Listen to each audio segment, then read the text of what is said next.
This is Dr. Jonathan Hansen. I'm the president of World Ministries International as well as Eagles Saving Nations. Please go to my website, worldministries.org. That's worldministries.org. Join Eagles Saving Nations today. We have got to have another great awakening. In the studio today is Scott Nazarino. He is running for United States Senate. Scott, welcome to the program Morning. Thank you very much for having me. First of all, for our people that are viewing and listening, why don't you give us a little idea who you are? Well, I thank you for asking.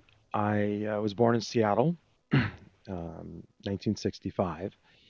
My dad uh, is from Hawaii, so he was born and raised there and left in '59 when Hawaii was becoming a state, our last state, and went to California. So I was raised the early part of my life in Seattle and mostly in Renton. So I went to public school system and uh, played sports, baseball, basketball, football as a kid, and then graduated high school, went to a few different colleges, and been a Christian since I was 5 years old.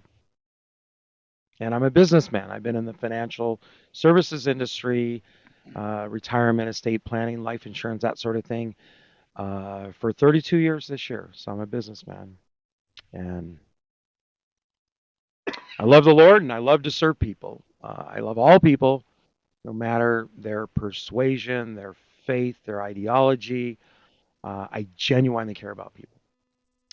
Okay, probably what our people too watching and listening are going to want to know is, do you have any experience in holding public office? Well, I first got involved in politics, if you will, in 2005. Now, I was a precinct committee officer. Those in the parties, Republican or Democrat, would understand that.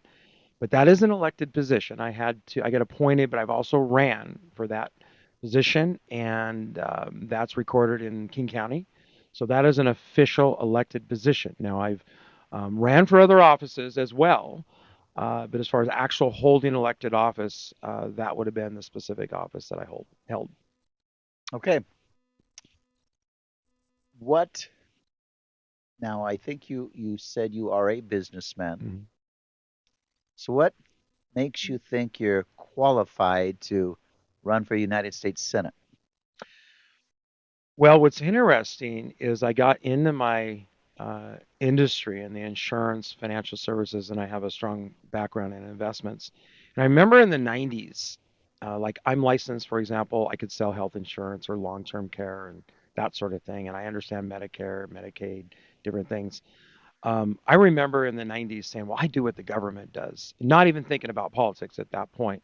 But I have a strong background in areas that the government uh, deals in. I understand retirement plans and things like that.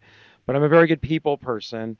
And I think it's important to have people from the real world that can relate to people. I have three adult children that are representing us because the Constitution does not really give all these requirements on this office and that office. It's very uh, general. So I feel like that I'm a gifted person in being able to serve people, and my strong business background will serve well.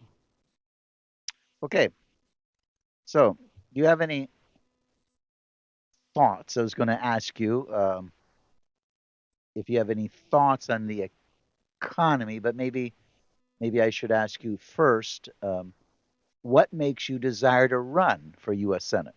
Yeah. Well, that's an interesting question because I'm 59 now, and when I was 40 in 2005 is when I became interested, and it's really to serve people. I mean, we can serve people in all kinds of ways. I volunteered at my kids' school and field trips and that sort of thing. And I mean, there's only two senators in our state in Washington. And I believe because of my background, my expertise, my experience in dealing with legal issues, that I want to be involved in helping create laws that will serve people because you might think, oh, we got enough laws in the books, but there are always new ones that could be created and ones that are more meaningful. Our laws control everything, and I think it's important we understand that. A lot of times we live our lives where we don't think about the government that much. They're just kind of like in the background. But literally, all our laws affect all of us, no matter our profession, no matter anything. So it's very important to have good laws. Well, let's get back to my original question now. What are your thoughts on the economy? Well, this is an interesting topic because the economy is always generally a big issue when it comes to the, um, especially the upcoming presidential election. How's the economy doing? My background, I have a very strong securities background, and I was licensed in the securities industry for almost 15 years, or around 15 years, that I was in that part of my business. And I used to have a general securities license, so I understand the economy on a very deep level, how it functions. It's not a mystery to me. And if we get into talking about the national debt, I have some very strong views on that. It's just none of us could have unlimited credit and expect to survive. We would collapse, and that's what's going to happen to our country unless we get a hold of it. So, if you were elected to the U.S. Senate from Washington State, what would you do to try to stop the train wreck that we're heading into? Yeah, I think first of all we'd have to make it a bigger topic than just saying it's at what 35 trillion or 36 trillion, 34, whatever it is. We got to have not just talk about it, but we got to put some specific plans in place in order to deal with it, to balance the budget and ultimately see it reduce. Uh, this is going to be a little bit of a strange analogy, but it's not. There's the conspiracy theorists that say we never landed on the moon, but one of the reasons we landed in 69 was because Kennedy gave the great speech in 62 and because it was a goal. And then we haven't been there since 72. So anytime we have a focus and have a goal, things happen. But we have to have a focus and we have to do something. So my goal would be to bring this up and get the dialogue going and look for solutions. What are your thoughts then on the national debt? Well, a super quick history on it. We've always had a national debt, other than I think it was in the 1840s where there was a short time where we didn't have one. But I think the attitude towards the debt needs to change because our credit rating, as far as the U.S. went down a number of years ago, but our economy is not guaranteed. It can collapse. It's a very serious issue, and just look at your personal life. If you had unlimited credit where you could no longer afford to pay your credit cards or your mortgage or whatever it is, things would start to fall apart, and that's what's going to happen to our economy. We have to take some steps. We can't just let it keep exploding and growing into it. We must do something. And I have specific ideas on how to help in that, but we have to. If we don't take the precautions, we will start collapsing. Well, if we have some time, maybe we'll get back to these specific ideas on how to stop this national debt that's out of control. Because we are out of control. I mean, countries around the world are actually forming other blocks of nations trying to get away from the US dollar. And if that really gains steam, boy, I'll tell you what, we're headed for a big crash. Well, I would agree. I like you take Bitcoin, for example, the cryptocurrency, and there's other ones, of course. The dollar is supposed to be the standard for the world, but I do think that could change, and it's as influential as the U.S. and it affects the entire world economy. If enough other countries join together and say we're not going to make the dollar the standard, it could literally change and impact us.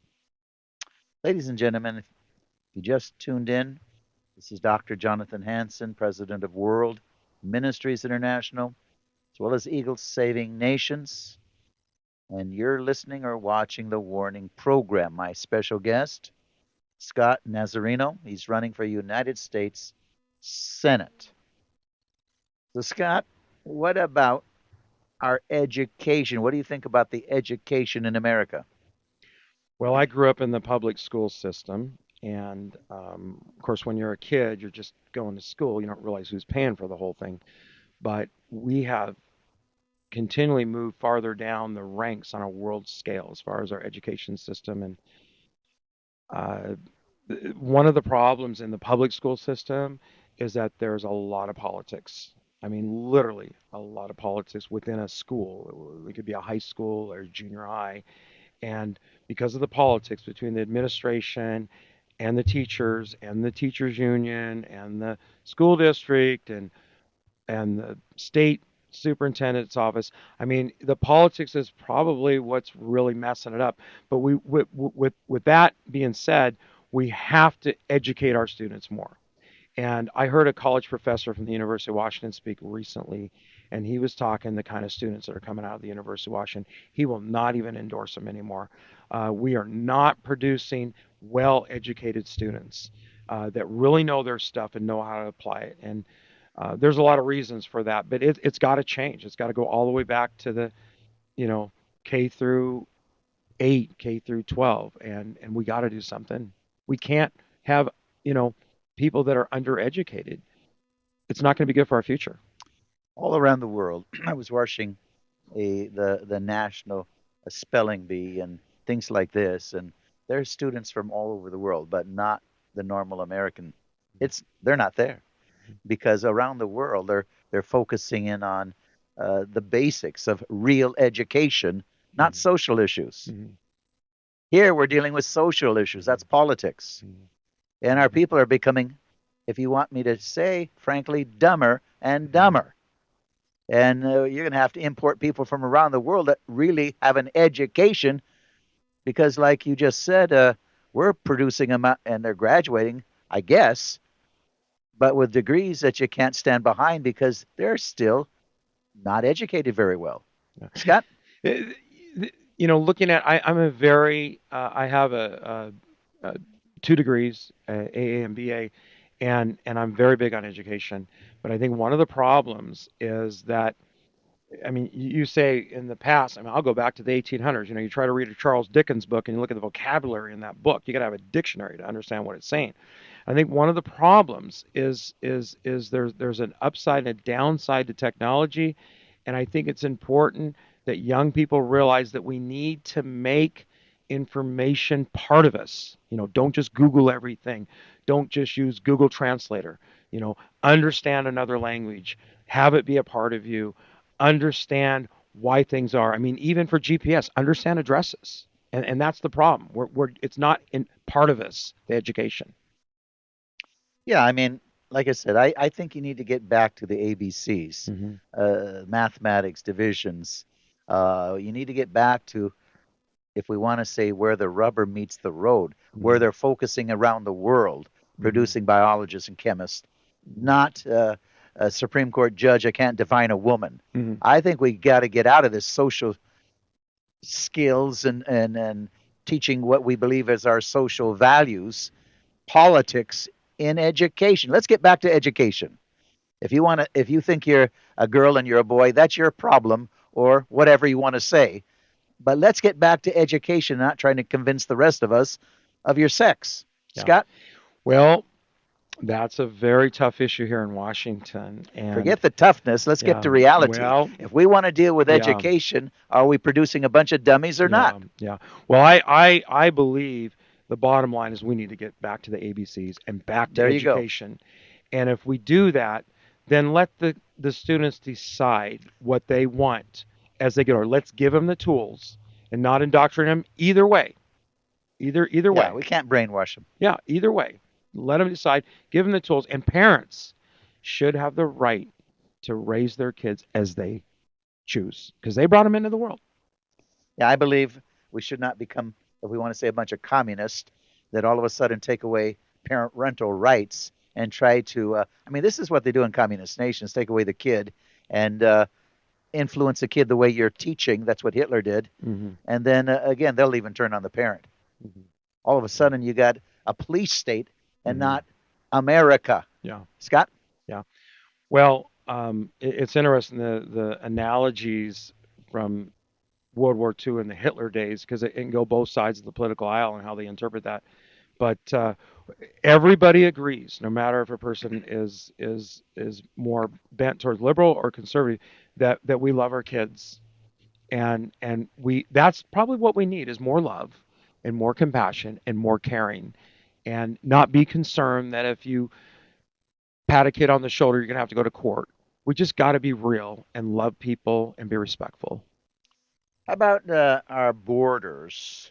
Whether we want to say national borders or state borders. Mhm. Mhm. Well, it's interesting. I was listening or looking rather at a President Biden was talking about the border issue, and it's so interesting because um, when our previous president was in there, that was a big campaign issue, but it is a bipartisan issue.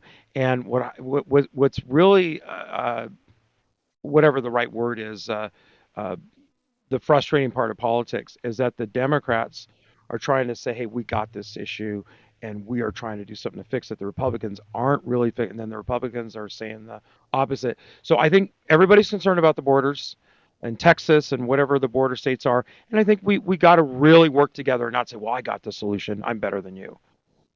Well, there's a lot of reality to that. Although there's also reality is just look before the last election what worked Hmm. and where the borders were basically pretty much closed and how right now it's a freeway coming through.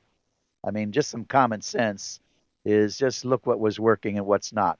What have we blown up to Hmm. create this crisis we're in, and now we want to try to stop the dam from flooding the nation? Yeah. Scott?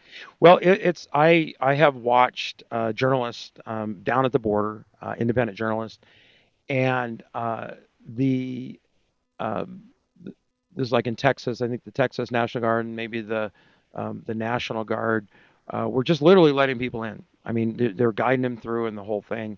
And it's hard to believe that they let them in, but that's how they get in here. And but President Biden is trying to take a tough stance on it.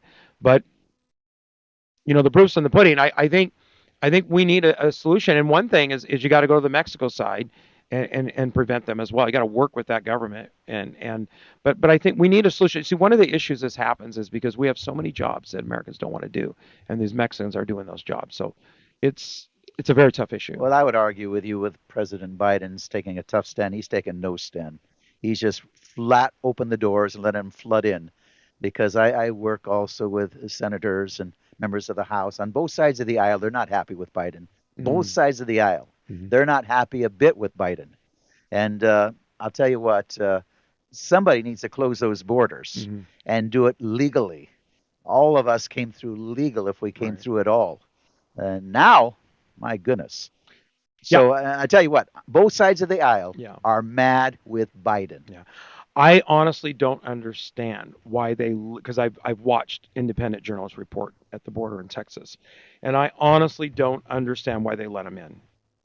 Honestly, why don't they just say you can't come, go back? That part I don't get. Well, I believe we're, again, you've been watching this program, listening to it if you've tuned into this channel, and we're talking about this new world order and where they're trying to destroy the borders of every nation to form a new world order. And we got people that want this new world order in government, and that's got to stop. So if we're going to be in a nation under God, we've got to take back America with the right people in office. Scott? Well, I would agree. In Washington here, I am doing everything I can to reach everybody because I want to get elected. I'm not here just to run because it's something I want to do. When I run for office, I run to win. But we have to know our Constitution, our state Constitution, our federal Constitution, and we got to bind together as a people, regardless of our views, and do it for our children because they're our future. School safety. What do you have to say about school safety? I know that whether it's Washington State or any other state, that's a concern. Well, it is, and I think we haven't had when the Columbine big shooting in '99 that got things on the map. Now here in Washington, we've had some threats, and I'm trying to think if if there was a fatality at one of the schools, but we have our own issues here in Washington that aren't in other states. But I wanted to take a proactive approach. And my proposal was to take a National Guard member and post them or have them be at every elementary school. And nobody's talking about that. So I'm saying let's not wait till we have an issue.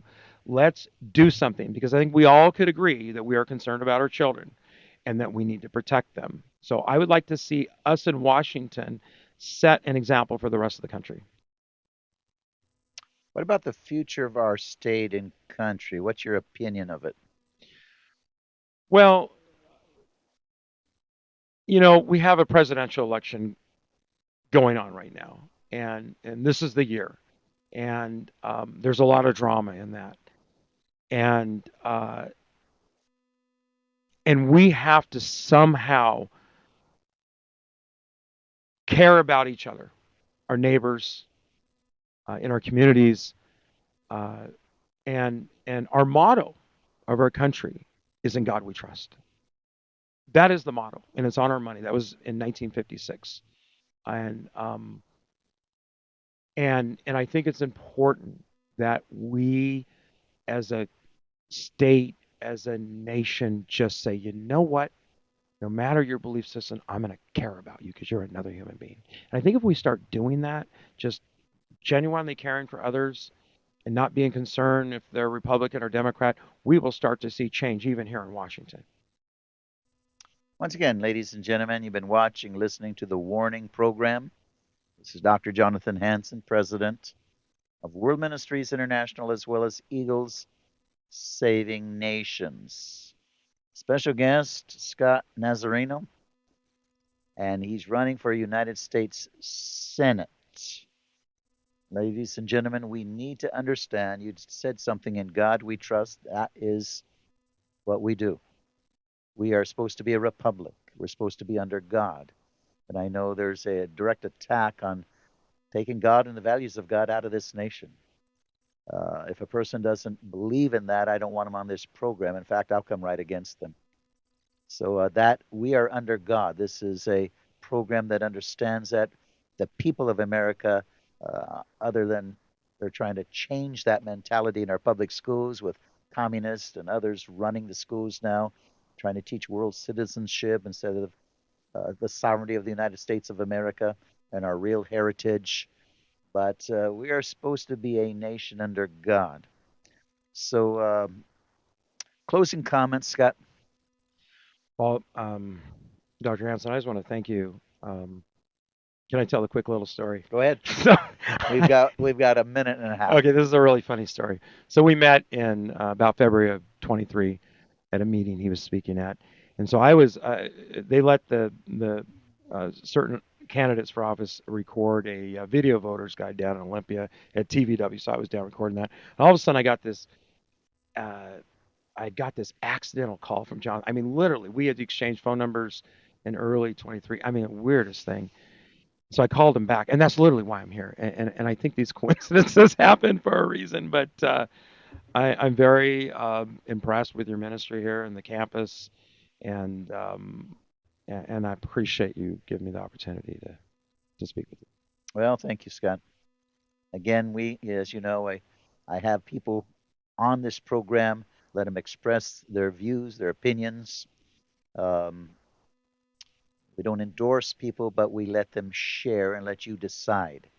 So, Scott Nazarino, if a person did not believe in God we trust, then I don't usually let them on this program because we got enough trouble with people trying to take God out of America. We need people that believe in God we trust.